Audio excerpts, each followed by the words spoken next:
السلام علیکم ورحمۃ اللہ وبرکاتہ۔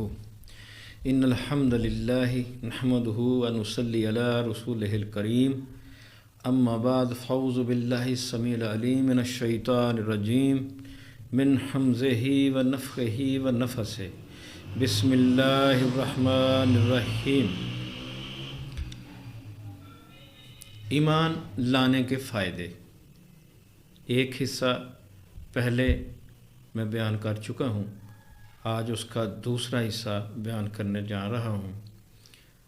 3 فائدے میں نے بتائے تھے ایمان لانے کے، آج انشاءاللہ چوتھا فائدہ آپ کو بتاتا ہوں کہ چوتھا فائدہ ایمان لانے کا کیا ہے۔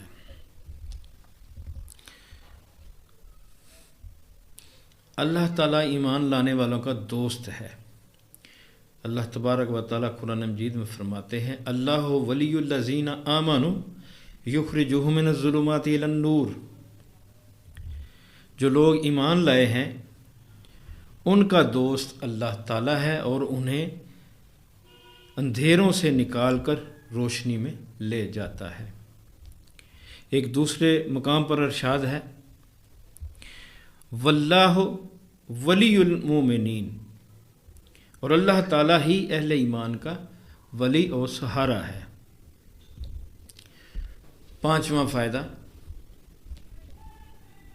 اللہ پر ایمان لانے کا، اہل ایمان کو اللہ تعالیٰ کا خاص ساتھ حاصل ہوگا۔ ارشاد باری تعالیٰ ہے، وَأَنَّ اللَّهَ مَعَ الْمُؤْمِنِينَ، اور بلا شبہ اللہ تعالیٰ ایمان والوں کے ساتھ ہے۔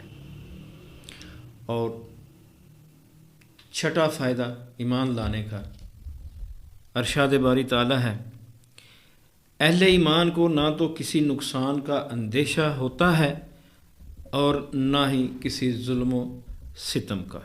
ارشاد باری تعالیٰ ہے، فَمَن یُؤْمِن بِرَبِّهِ فَلَا يَخَافُ بخسا ولا رہقا، بس جو بھی اپنے پروردگار پر ایمان لاتا ہے نہ تو اسے کسی نقصان کا اندیشہ ہوتا ہے اور نہ ہی کسی ظلم و ستم کا۔ دوسرا حصہ ختم ہوا جس میں 3 فائدے ایمان لانے کے بیان کیے۔ انشاءاللہ تیسرے حصے میں 3 ایمان لانے کے فائدے اور بیان کیے جائیں گے۔ اب تک کے لیے بس اتنا ہی، اجازت دیجیے، اللہ حافظ۔